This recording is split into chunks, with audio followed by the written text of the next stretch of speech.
Hola, buenos días.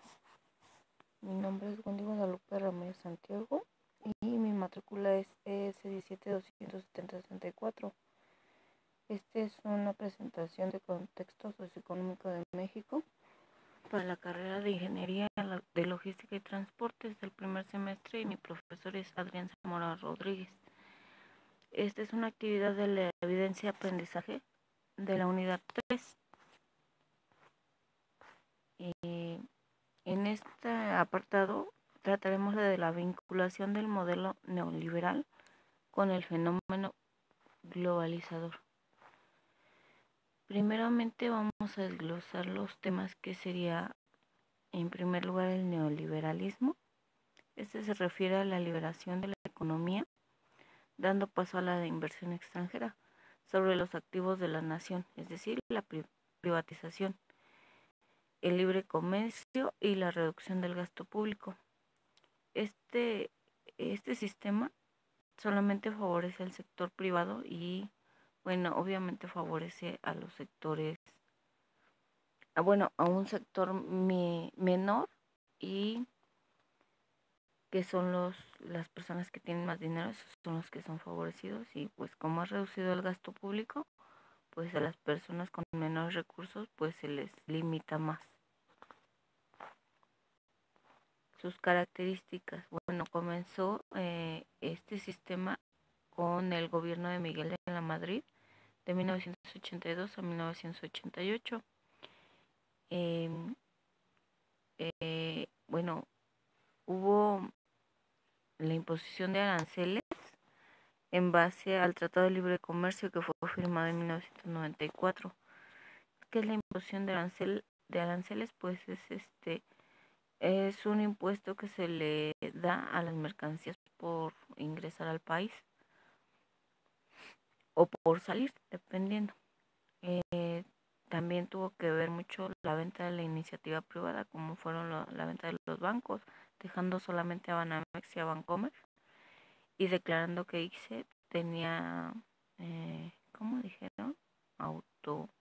Autonomía, o sea que ellos se podían manejar libremente.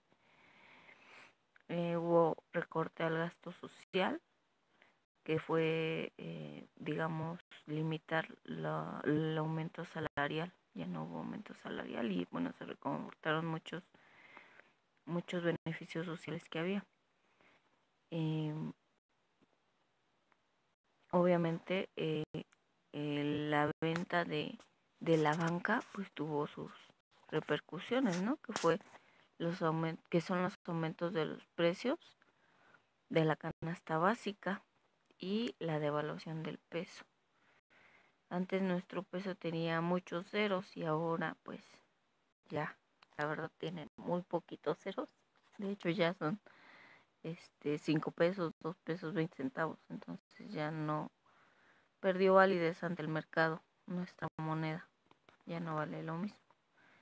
Y bueno, como decían que en el neoliberalismo todo era, las elecciones eran por dedazo, como se dice comúnmente, hicieron la creación del Instituto Federal Electoral para legalizar toda esta parte de las elecciones, para que fueran más legales y la gente estuviera más contenta con esta parte. La globalización es un proceso dinámico de la economía política, cultural, social y tecnológica, provocando la interdependencia entre los distintos países del mundo, uniendo todas estas características, transformándolas y compartiéndolas en el entorno. Los tres motores de la globalización son liberalización, desregulación y privatización. Sus características son sistemas económicos nacionales, privatización de las empresas públicas, aumento del comercio internacional, expansión de los mercados financieros, incremento de la movilidad internacional, de los factores de la producción, integración de la innovación tecnológica y aparición de elevadas tasas de desempleo. Es decir, que sus características, pues obviamente la primera es la privatización de las empresas, como son Pemex, los bancos, Telmex, y las vías de comunicación, como son ferrocarriles y, bueno, demás. Aumento de comercio internacional, pues sí, aumentan nuestras exportaciones, provocando la expansión de los mercados financieros, incrementando su movilidad internacional y de los factores de producción. ¿Cuáles son sus consecuencias?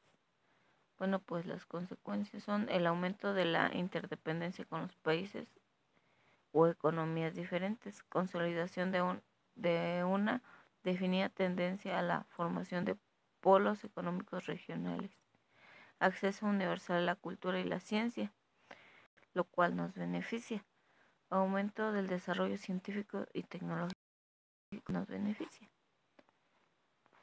relación entre el neoliberalismo y la globalización. El neoliberalismo, con su apertura comercial, da como consecuencia la globalización, ya que al permitir la inversión extranjera, exportación e importación, tiene que ampliar sus relaciones no solo comerciales, sino también las sociales, como la implementación de las tecnologías para las comunicaciones.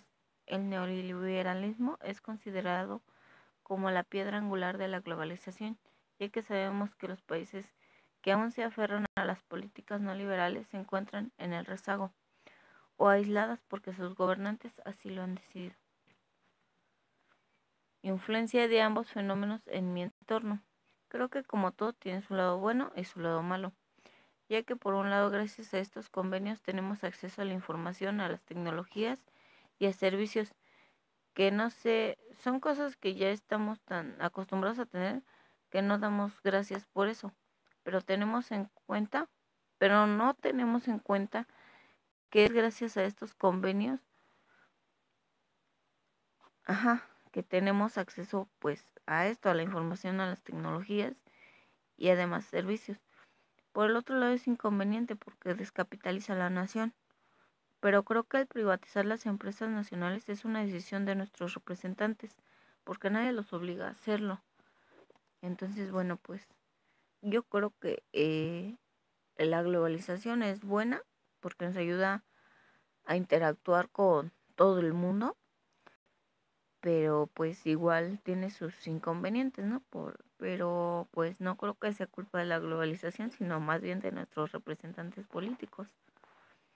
Mi conclusión es, bueno, me pongo a pensar que si no existía el Tratado de Libre Comercio, que es causa del neoliberalismo y por ende de la globalización, ¿qué sería de nosotros como país? Bueno, creo que tendríamos que producir muchas cosas, ya que tenemos muchos productos de importación que ocupamos para las industrias y que a veces sí los fabricamos en México, pero es más barato traerlos de otros países o continentes y no es posible que tengamos que recurrir a los extranjeros por algo que ya se produce aquí. En fin, mi conclusión es que sí son importantes los acuerdos que se puedan tomar con otros países, pues afortunadamente nuestros representantes políticos solo piensan en su beneficio personal y algunos que quisieron luchar por los derechos de la igualdad de los mexicanos tampoco supieron calcular las pérdidas. Así que solo tengo que decir que hace falta que nuestros representantes estén comprometidos con la nación, además de que deben estar capacitados para poder calcular las dimensiones de sus decisiones y para poder equilibrar la economía del país. Y con ello dejemos de echarle la culpa a la globalización. Bueno, muchas gracias. Mi nombre es Wendy Ramírez. Aquí les dejo mi referencia y hasta pronto.